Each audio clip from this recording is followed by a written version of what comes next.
In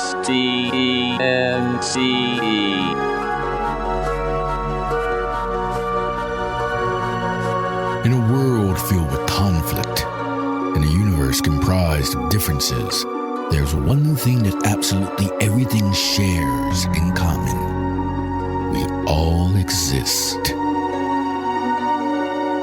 Including two guys named Jack and Michael, who like to chat about that very thing over a good cup of coffee. Let's pay them a visit, shall we? Existence Brewing.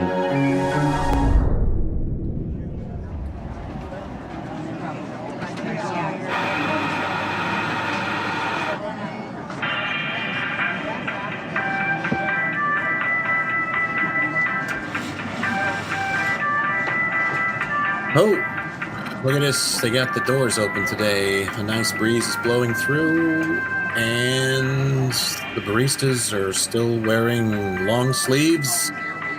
That one's got a hoodie on. I'm going to have to ask Michael about that when he gets here. This thing with people wearing hoodies. There's like, climate's supposed to be warming up, and yet I'm seeing more and more people wearing shorts all year round, even when it's frigid outside in the winter, or black hooded sweatshirts and sweatpants to match in July when it's 1,000 degrees outside. I knew I could count on you to point that out. And here he is now to weigh in on that. Hey, Jack. Yeah, what is the deal with the uniform of not only like I guess I would hardly say this is corporate America, Existence Brewing. That's why we like this place, because it's anti kind of corporate America. But like, what is it with people showing up to work in shorts and hoodies now? The world has become interesting as far as its attire is concerned. Me included, I suppose, because I have this penchant for fancy clothes, and I kind of collect them. There's this certain label that I actually collect. And you're kind of a fashionista.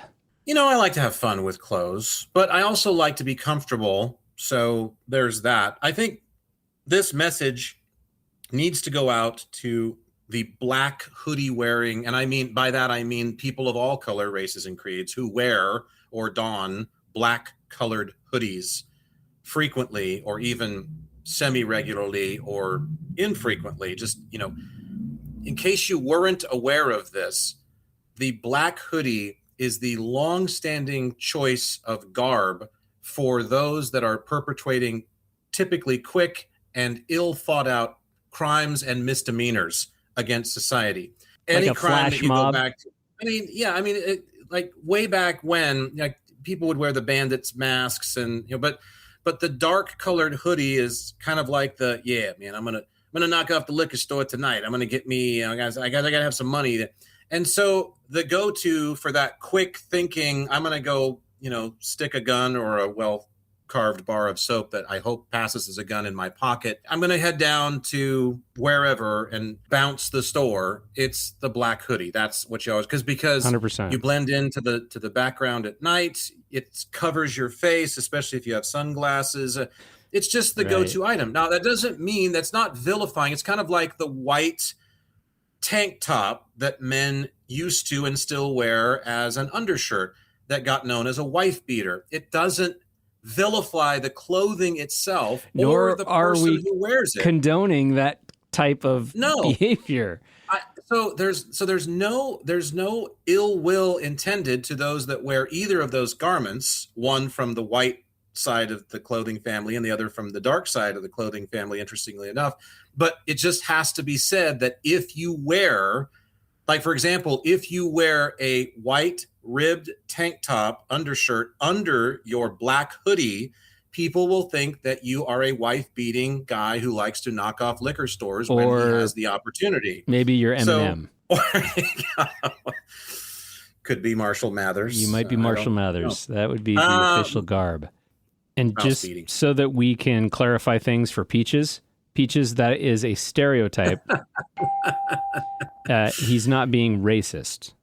Peaches is not a fan of this show. We're not sure that they listen to this show, but remember, Peaches was my fan on my radio show. That's why I brought her up. My air shift on the classic rock station where I actually work and get tendered money to do that stuff. in case you missed that episode, they were unhappy with something I said about a Chinese automaker that had come up with a toilet that you actually shit in while you're driving down the road in the driver's seat. Yeah. And I made the obvious remark about comparing the shit that you shit to the shit that the Chinese make, and they said that was a racist remark. Anyway, you have to go back and look at the deal. So yeah, I was gonna say, like, if the people in the padded room with the two-way or one-way mirror, is it a one-way mirror, the one where you can't really see the other people standing on the other side? I never remember what they call two-way it. mirror, one-way. Anyway, two-way mirror. The people in the room with the two-way mirror thing, they said that, if you guys want to sound off on that whole idea of our topics, you can email us, contact@existencebrewing.com. Okay. Like and subscribe. Okay. Oh my God, you didn't just do that. Tell me you did not just do an LNS. I did, because Tell me you did I know not how just much do an LNS. I know how much it's just like an animal from the zoo. She's so nasty. Look at it. It's self-explanatory. Yeah, if you like it, you're gonna like and subscribe. We never push that. So yeah, I'm gonna join a bowling league. What's going on? I got some carpal tunnel in my wrist, and I think it has something to do with how my desk is at work and the angle at which my mouse is. And so, like, I've been really, and plus I also like made sure that I had to help my brother move into a new house, and that really aggravated it because we were like carrying really heavy pieces of furniture, and we were yeah, so I kind of aggravated it, and it kind of comes and goes. But I found that I don't know how I survived 42 years on planet Earth, but I finally have discovered the difference between Tylenol and ibuprofen. My wife explained to me that ibuprofen is for inflammation. And it would be acetaminophen, actually, and ibuprofen. Tylenol is the brand name. So so ibuprofen is for inflammation of like muscles, and then Tylenol is just fever reducer. Yeah. Wild. And you need to be careful giving it to small children because of Rye syndrome. So. And they just completed like a 20-year study. The departments of transportation in like 23 different states collaborated and discovered that it is an interesting phenomenon, but people who carpool regularly and go through a lot of tunnels tend to have carpool tunnel syndrome eventually. It's strange that but way. He'll be here Dad all joke from week. the back seat. He'll be here all week, folks. All week, folks. What is this dad joke bullshit? So suddenly anything that's fairly clever or a play on words or that's a punster kind of remark is a dad joke. What the fuck is that? Yeah, or my kids call it boomer. I'm a boomer. Boomer humor? Yeah. And even though you're not even close to a boomer, nor am I, and I'm 10 years your senior. So. I know. Or they'll say, honestly, no. Joke. They say that I'm unk. I'm being unk. I'll have you know this. What I just did is a daily exercise, and it happens probably 15 to 20 times per day in my interactions, both at work, home, and everywhere else. I tell a lot of dad jokes, and I've never sired a child in my life. So to hell with your theory. That ain't no dad joke. That you know It's just a joke. It's a pun. Somebody called me when I was doing my TV show years ago here locally. Somebody called me a punster because I was on a roll, and they were just like, you know what you are? You're a punster. I'm like, wow, okay, 1313 Mockingbird Lane. And they're like, what? And I'm just like, oh boy. See, you fucking call me a punster, and then you don't even get the next one that I lay on you. So you lay it thick. Well, so Munster, not Munster. Munster. And so yeah, Unk, and my kids call me Unk, and I'm like, Unk, I quit drinking years ago. Unk as in unctuous? That's no, like as in like I'm an uncle. Oh, as in I see. Yeah, like I'm an old timer. And I was a play. It was a play on words between Unk and Crunk. Did you catch that? By hook or by crook, Unk is here. Okay. Funny. Got it. Okay. Nice. Well played. See, bravo. And he is a dad though, folks. So, I am. But it's still not a dad joke. Just because it's like people are trying to defuse your ability to be clever in front of them. It's just like, okay, I said something that makes it obvious that I have an inherent understanding of the English language. or the language that I speak locally, whatever dialect that is. And people are immediately just like, oh, nice dad joke. It's like, right. It's because I'm supposed to dumb myself down in light of Jen, whatever. He's a wordsmith. Yeah, no. Just enjoy him for what he is. Just embrace him. But, holding this thing all the time, this has got to be a good 10 pounds, this water jug. Yeah. And so I think, when you grab it, it's not a normal handle. It's kind of a weird freaking like industrial angle. And so it looks more like a canteen that you'd use for like gasoline. Yeah, it's pretty honking water bottle you have. I carry that around all the time. It has the Macintosh logo on it. Did that come with it, or is it a sticker? No, this is my homage to how everyone wants to be like, oh, yeah, it's a Mac. So my water bottle's a Mac. I see. Okay. At least it's not a Stanley. No. Or is it? It's not. It's a clean canteen with a K. Clean canteen.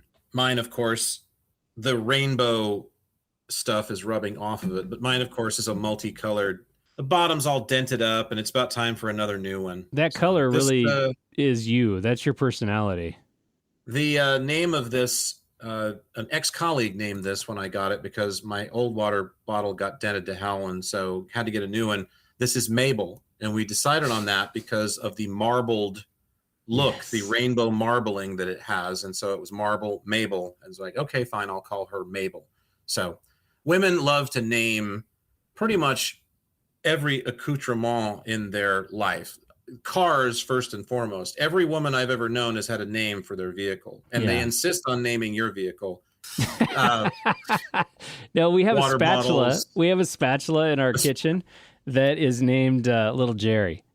Little Jerry, do tell. Little Jerry. Please tell. Yeah. Please tell us the provenance of this name. Yeah. So Little Jerry is one of those little spatulas that you use for like getting brownies out of a Pyrex. Like the ones that are only like that wide and like that long. Just a real tiny little Jerry. So his name's Lil Jerry. Lil Jerry. Okay. Lil Jerry. Because of his diminutive stature. Yeah. And the fact that he's digging brownies out that are likely filled with product. And he kind of came onto the scene at the same time as our neighbor who had a daughter who she was very precious. And she named a squirrel that got mauled by their cat. And they were actually nursing the squirrel back to health using some veterinary supplies that she procured from one of her relatives out of state. So if there is an illegal trade of veterinary drugs and medication, she's probably guilty of it. And they were actually nursing this squirrel back to health, and the squirrel's name was Little Jerry. So during the pandemic, it was the guy on your block that was the ivermectin connection for all the fucking wacko MAGA types that were like, I'm getting better with horse pills. That's how it's done. Yeah. So they were nursing this squirrel back to health that got mauled by their cat. And I want to say the squirrel ended up dying anyway, but she just prolonged it by trying to nurse it back to health.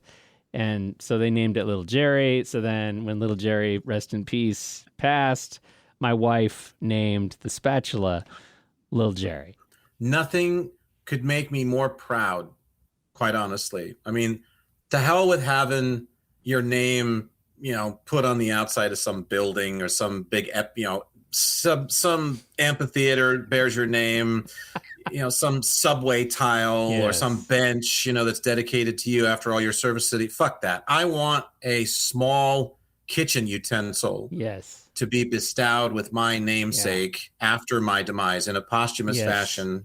People will forever wire whisk with Jack. Yes. People will forever. Jack. What I'm going to do is I'm going to name that little grabber tool that it's the long thing that you stick into a pickle jar and you extract the little claws and it latches onto the pickle and then you can that's going to be called the Jack. I believe that is called a cocktail fork. Well, I'm going to name it the Jack.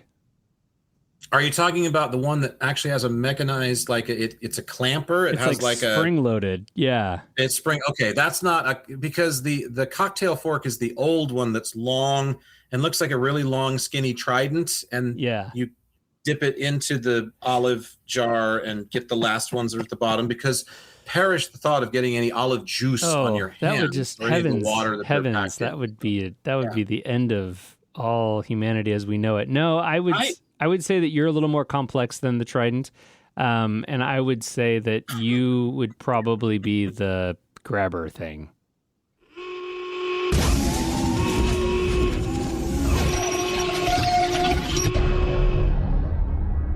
Ventilation shaft.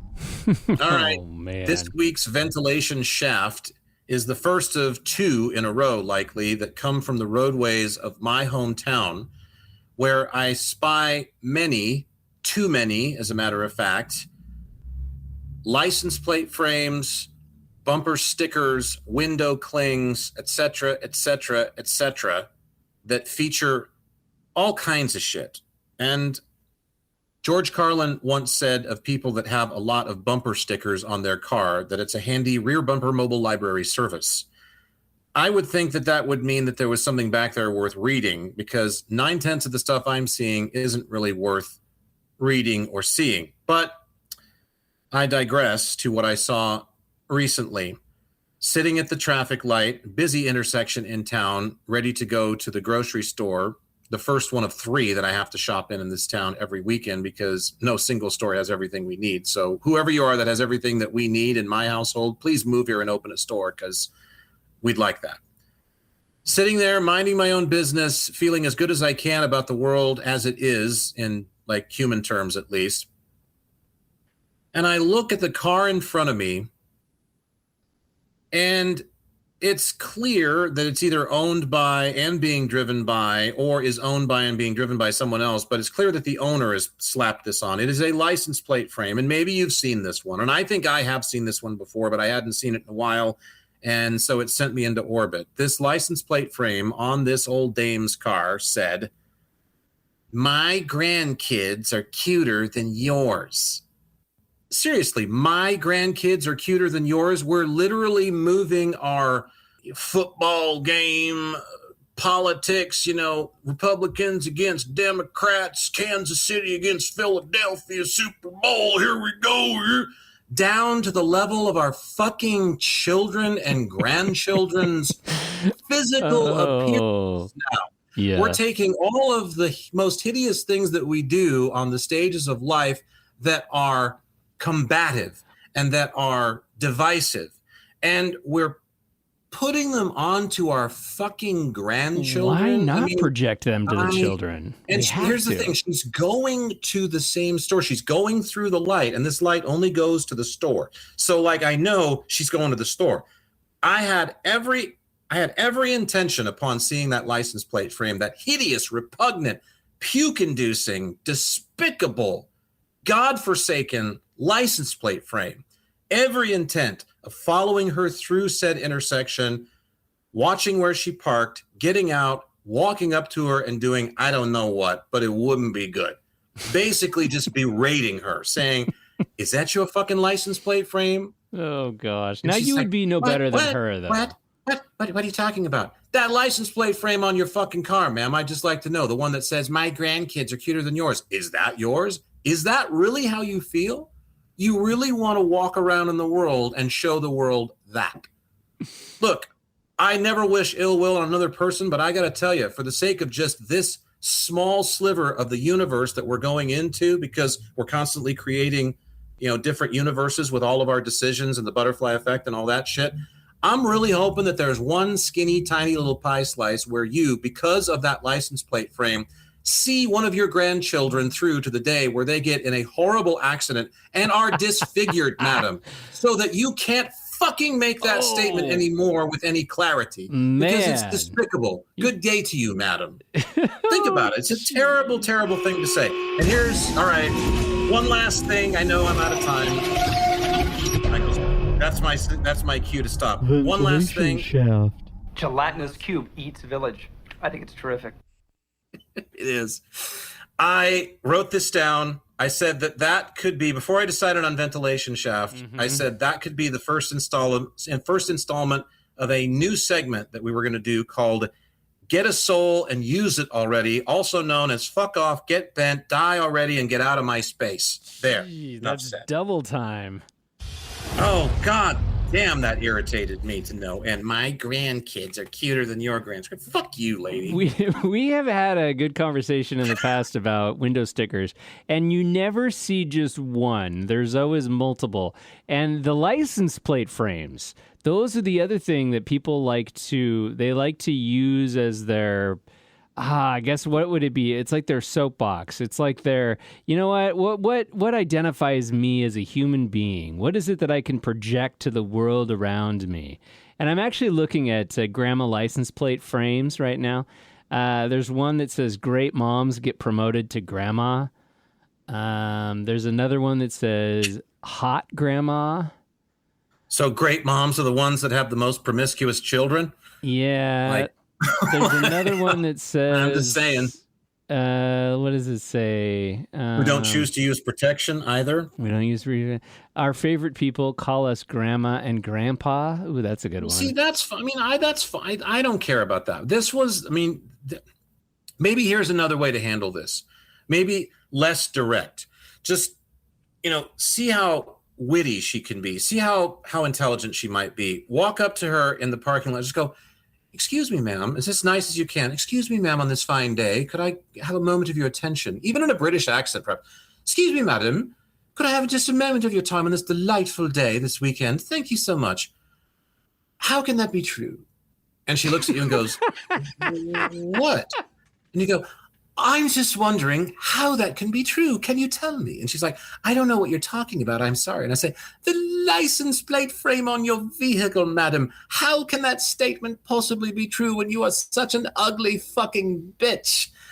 It's obviously you're talking about your step-grandchildren. They couldn't have come from your gene pool. Look at you. I mean, you're the walking epitome of the slime they use in Mountain Dew at the factory that crawl. I mean, whatever. And she looks at you and she goes, well, sir, yours says that my other ride is the Death Star. So how can that be true? I have no... Are you a Wookiee, sir? I never have. I do not, and never have, and will not ever have put any license plate frames or bumper stickers or window clings on my vehicle, ever. Okay. My vehicle is for transportation purposes only. It's not to convey thoughts and feelings about the world around me to the world around me. I just save that for the podcast and other times. Yeah. It's a personal choice. It's a if social people want to put them on their car, that's fine. But there's another installation for you. And there it is. Yep. Let me just mention one person's name. And this person passed not too long ago. And we like to bring up people of note in the podcast when they pass, kind of our obituary, if you will. And let me say this person's name. And what's the first thing that comes to mind when I say Ted Turner? Jane Fonda workout. Yeah, that's what I was going to say. Why is it always Jane Fonda? I always think of CNN. Because it's such a great celebrity marriage. Yeah. I mean, Jane wasn't after the money. Clearly, she wanted the good old boy from the South. She's just that way, right? Yeah, I mean, right. California lib like she was, and she's just like, oh, Ted. Oh, yeah. Jane. Come on. We're digging around a little bit there. Well, Ted Turner passed not too long ago, or should I say Robert Edward Turner III passed not too long ago. He was 87 years old. And there is a show that I like to watch on CNN, which is always the first thing I think of when I think of the name Ted Turner. And as you know, I'm a student of broadcasting. I really do respect what he did. As a pioneer of really what in my mind, what Ted Turner did was it was really the same thing that how the Transcontinental Railroad really kind of unified the country is he gave us a network, a medium that really is ubiquitous now in today's world that didn't exist before he created it, which was the cable news network. Love them, hate them, whatever you think of them, but he really kind of created a new platform for being able to reach a large population via television, and CNN was just that. Turner Broadcasting System was just that. It was this behemoth that didn't exist before, and it unified the country in thought. Really, I mean, or not thought, but in terms of information dissemination and in broadcasting. And there's a program that I like to watch on CNN. It's probably the only program that I watch really on traditional cable news. Is Michael Smerconish, and he's like a political commentator. He's an author. And it's on in the mornings on Saturday morning. And the reason I like him is he always has these very thought-provoking kind of monologues. And it kind of reminds me a lot of like 60 Minutes, like how it's not just a talking heads program. It's more of like it's just more of a deep thought program. And there was a little blurb that I'm going to play for you just to kind of bring you up to speed on a bit that he had on Ted Turner that I want to play for you. As you know, Ted Turner passed this week. Cable titan John Malone knew Turner for 50 years, and I interviewed Malone this week about the loss of his close friend. In Malone's memoir, Born to be Wired, he wrote extensively about Ted Turner, describing him as being totally transparent, never one to hold back a thought or emotion, with the passion of a revivalist preacher. Malone credits Turner with teaching him the power of wealth to do good in society and the absolute necessity to save the planet, especially preserving open spaces. Malone's a libertarian. Turner grew increasingly progressive over the course of his life. And there's a lesson for all of us. Malone and Turner didn't let their political differences interrupt their friendship, which was built around the cable industry, fly fishing, hunting, and simply walking one of their expansive properties. He pledged $1 billion and created the United Nations Foundation and helped bring the American bison back from the brink of extinction. All of those accomplishments were duly noted. By way of example, the New York Times ran one of its signature long-form tributes, thousands of words, the kind of obituary the paper reserves for figures who genuinely altered the course of history. But only toward the end, almost as a parenthetical in a paragraph about his temperament mellowing in the early 1990s, did the Times note that Turner had, quote, begun taking lithium, a drug often prescribed to counter manic depressive behavior. And that was it. Half a sentence, no diagnosis name, no context offered, no acknowledgement of what that actually meant. And here's what they missed. Ted Turner seemed to have had serious mental struggles. For part of his life, he was diagnosed with bipolar illness. It wasn't a footnote in his story. It was simply intertwined with everything he built and lost. He experienced episodes of extreme manic highs and crushing depressive lows throughout his life. And it wasn't just a personal battle, it was a family legacy. His father, Ed, had suffered from bipolar disorder, and when Ted was in his early 20s, his father took his own life. Think about that. The man who built one of the great communications empires in American history did so with that weight on his back, the loss of his father to suicide, and the knowledge that the same condition might live inside him. For many years, Turner was haunted by the fear that he would not outlive his father, who'd killed himself at age 53. He talked of suicide rather often and drove himself mercilessly in joyless pursuits. Even after winning America's Cup, he told a friend that he never actually enjoyed sailing, that he got cold and he got wet. His eye was always on some finish line that, when crossed, didn't feel like anything. It wasn't until 1985 that he sought help. His psychiatrist put him on lithium, though he later saw doctors and stopped taking the medication. Still, it was after getting the treatment, not before, that he gave away $1 billion for the UN, helped save the bison, and became one of the most ambitious philanthropists the country has ever produced. In his 2008 memoir, Call Me Ted, Turner candidly discusses his personal struggles, his setbacks, his mood swings, his impulsive decisions, his bouts with anxiety, in general, his highs and lows.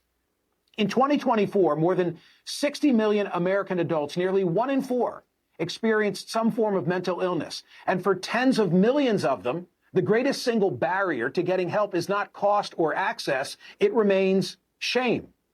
It's the still durable belief in this culture that needing help means something is fundamentally broken about you. Consider that when something terrible happens and the perpetrator turns out to be bipolar, the diagnosis always makes the story. But when Ted Turner died, his eulogies barely mentioned his mental state. That's the asymmetry we never talk about. Mental issues and disorders are news when connected to tragedy and often invisible when connected to greatness. In his 2011 book, A First-Rate Madness, Harvard's Dr. Nasir Ghami profiled 8 political, military, and business leaders afflicted with mental health disorders who nevertheless were able to thrive in times of crisis. William Tecumseh Sherman, Winston Churchill, Abraham Lincoln, Mahatma Gandhi, Martin Luther King Jr., Franklin Delano Roosevelt, John F. Kennedy, and Ted Turner. The provocative thesis of Ghami's book is that in times of crisis, we are better off being led by mentally ill leaders than by mentally normal ones. Dr. Ghami argues that the very traits associated with depression and mania, realism, empathy, creativity, and resilience, are precisely the qualities that crisis leadership demands. Mentally healthy leaders, by contrast, tend to be overly optimistic, insensitive to suffering, and ill-equipped to adapt to novelty. Ted Turner, like General Sherman, exhibited symptoms of bipolarity, extreme shifts in a person's mood, energy, and activity. That same condition can enhance creativity, which it clearly did in Turner's case. Turner warranted an entire chapter in Dr. Ghami's book. And last month, Ghami released a new book, Soul on Fire, solely focusing on Martin Luther King Jr. Leaders thriving despite or even because of mental illness. That shouldn't have been a footnote. It should have been the headline. There he is, Smirkonish. No, and I had no idea. I said the exact same thing when I was watching that program. I had no idea that Ted Turner had dealt with that. And I think that you would say in your mind that Ted Turner was a successful political figure or a successful business titan. And, I think, really maybe this also kind of goes to this idea that, mental illness is becoming something that people are talking more and more about. And it doesn't have to be that you're, rocking back and forth in a padded room somewhere. It means that you're dealing with stress differently than maybe other people do, and that's okay. And obviously, Ted Turner was able to embrace that personality and make something click. Some people aren't as fortunate, and I just thought that was an interesting perspective, and I wanted to bring that up because I know that I've battled with anxiety in my life. And it was something that that after my brain aneurysm that I actually dealt with. And it was the first time I had ever really been open about it because I realized that there was something that needed to be addressed. And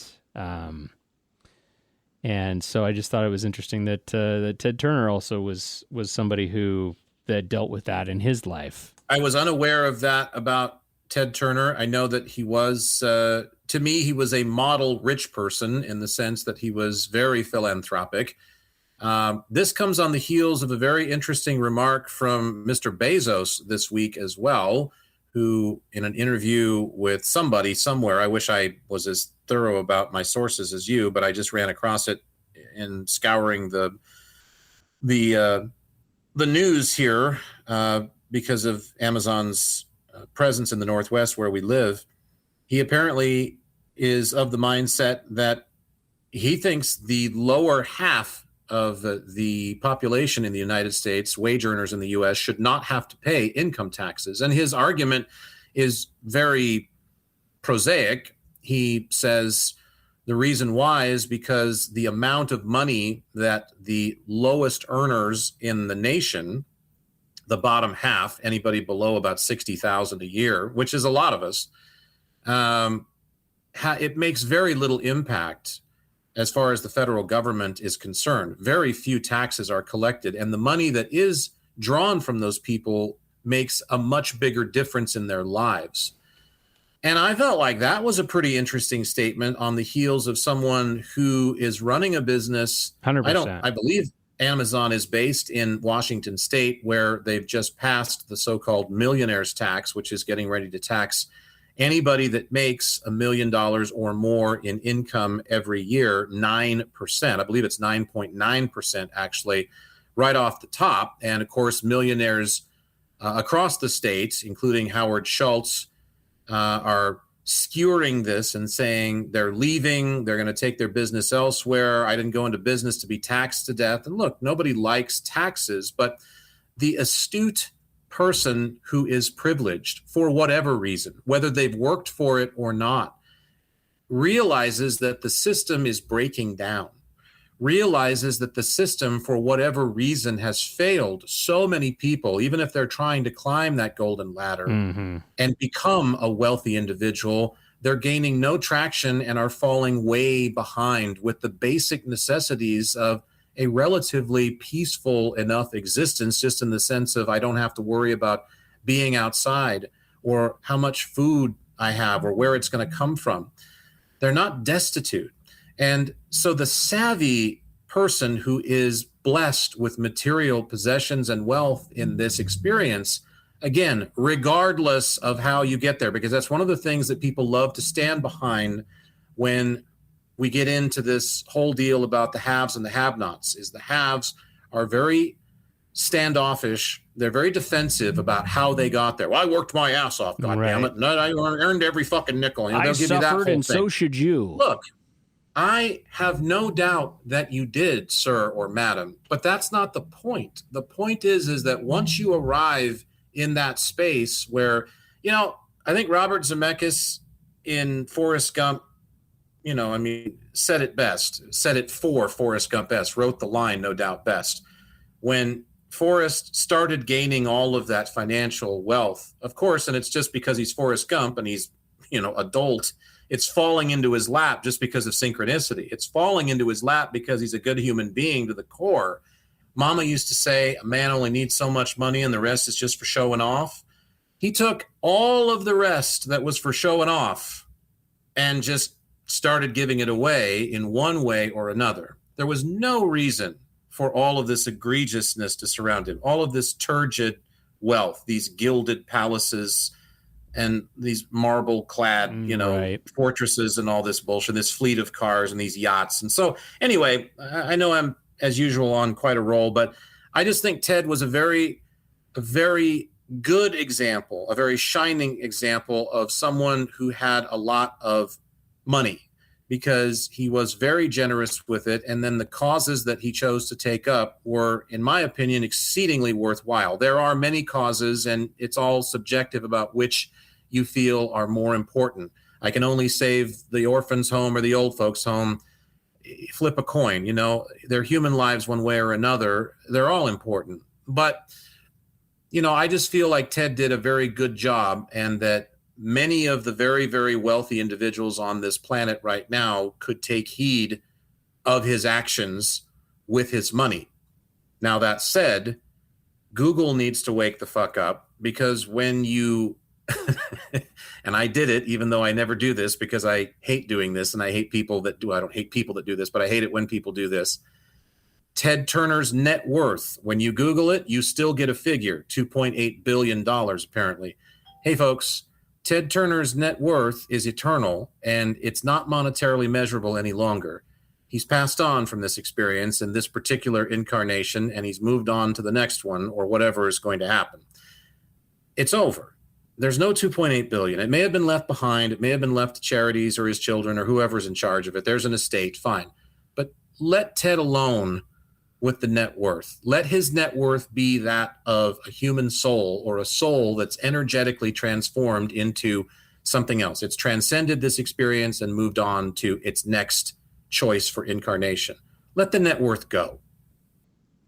I would also like to offer this thought as well about what you played, the piece you played there that talked about Ted basically being kind of indifferent to things that he'd pumped a lot of his money and resources into in his time, like the World Cup victory that didn't really do much for him. And remember, he owned the Atlanta Braves, he owned the Atlanta Hawks, he owned the Atlanta Thrashers, he owned all the professional sports teams that were kicking around in Hotlanta for a while too. And eventually those were sold off because, I think what we're looking at, and here's the thing that I don't want people to mistake about that piece, and this is why I want to bring this up.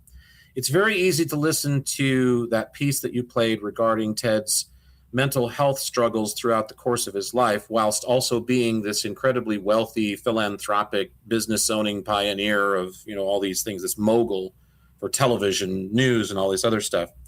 Very easy to say, well, the reason why he's so unsatisfied with winning a World Cup or owning the Atlanta Braves and seeing them win a World Series is because of the mental health issues.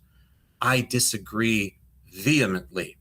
I think we're looking at an individual who is extremely mentally well in those plights becoming things, in those endeavors becoming things that are, in fact, not very interesting at the end of the day.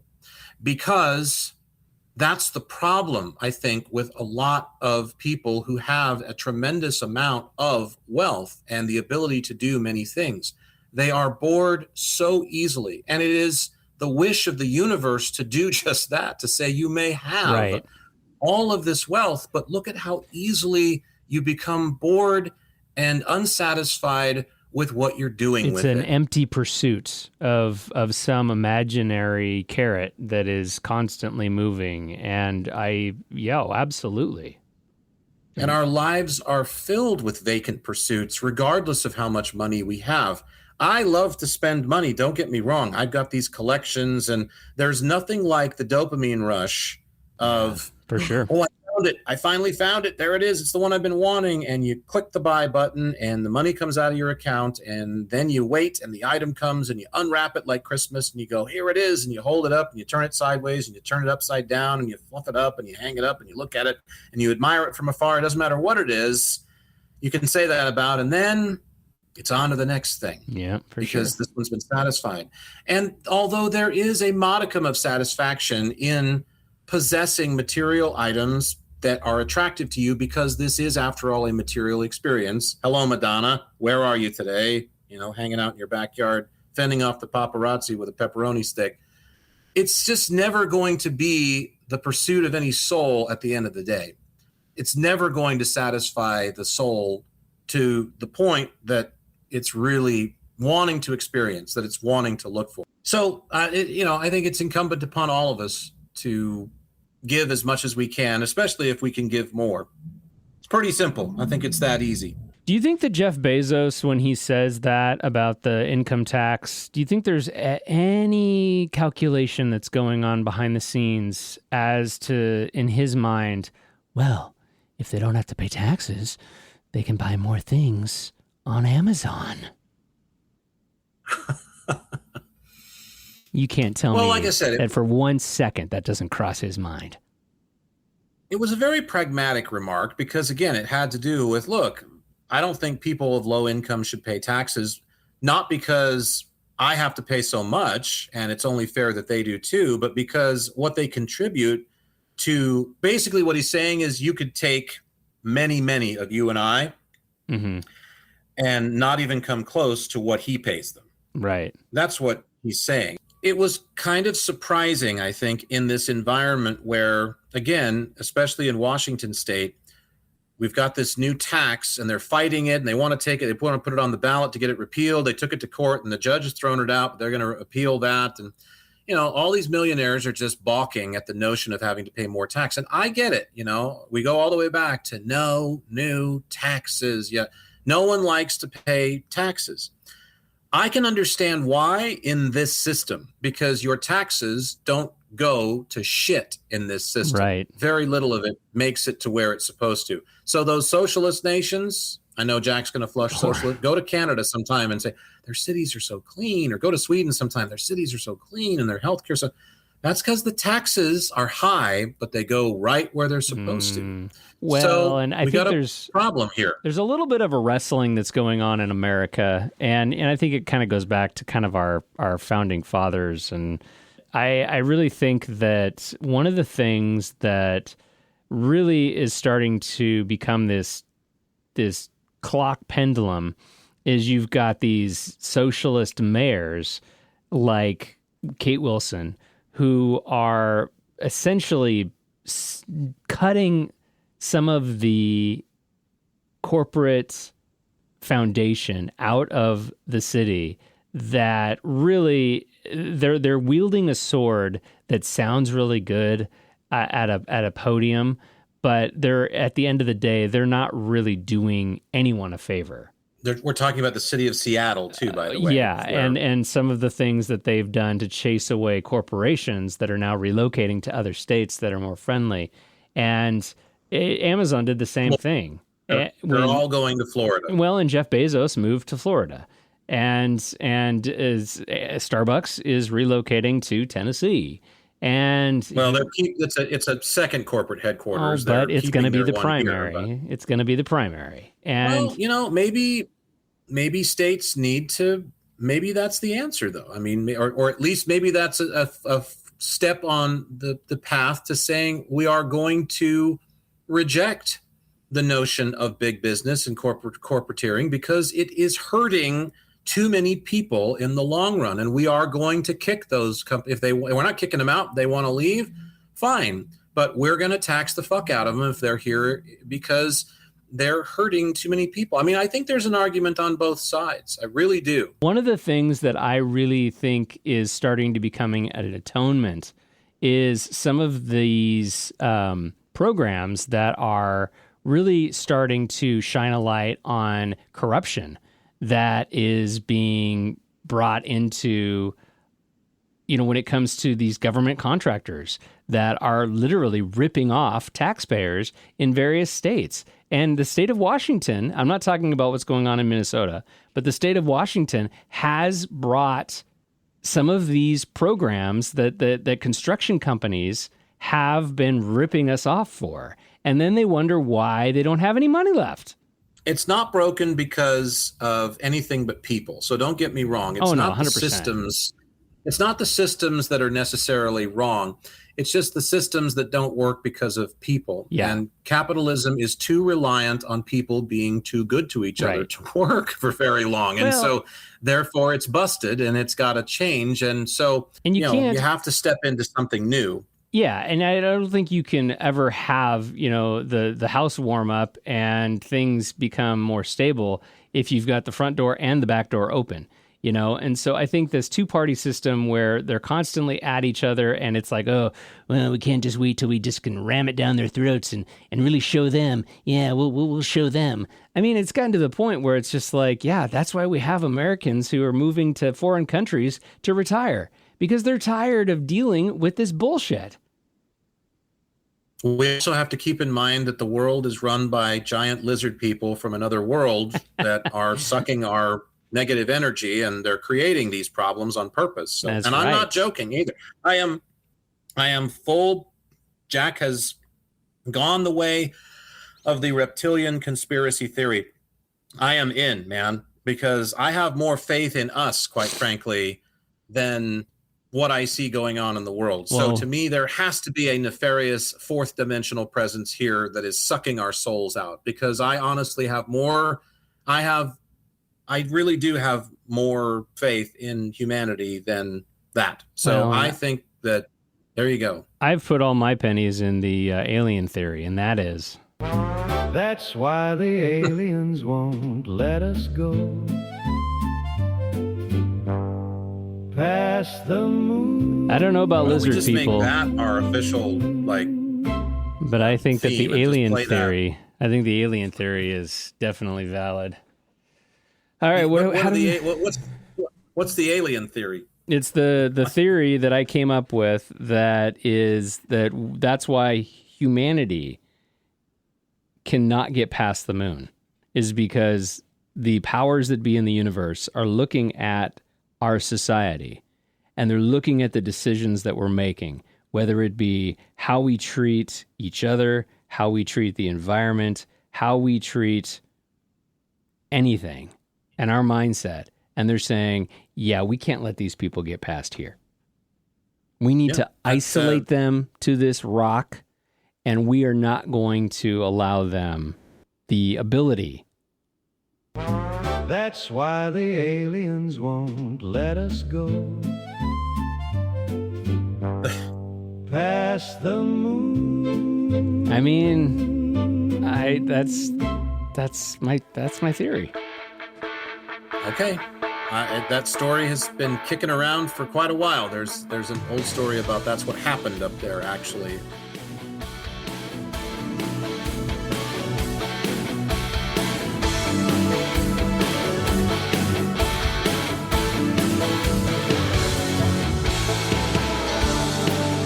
You never seem to say a lot. You crave the crazy world that we are living in. No, you never seem to have a doubt. You just go on and on and on with your trivial conversation. All you give is just an image. You leave no traces when you're gone.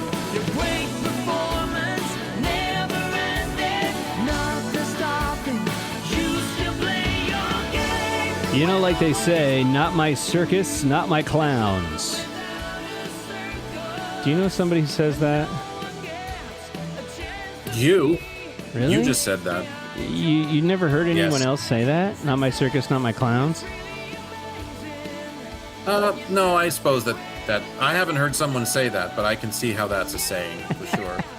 What are we You're listening drawing to? inspiration off of the song Yeah, what are we listening Clown Without a Circus. This is there's been a few bands over the years called Hydra. This is the latest one from Sweden.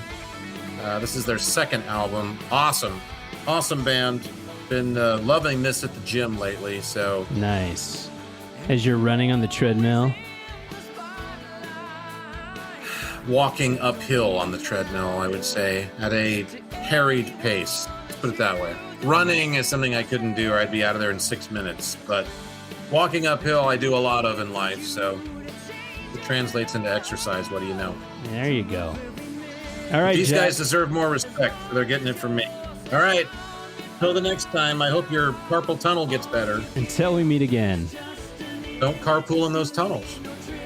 Be fine. When you're gone, your great performance never ended. Nothing stopping you. You still play your game when nobody's watching.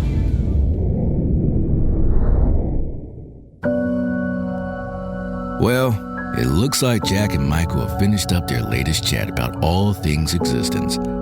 But if anything they said got your own existence brewing, be sure and catch their other talks at existencebrewing.com and drop them an email to share your thoughts using contact@existencebrewing.com. Existence Brewing.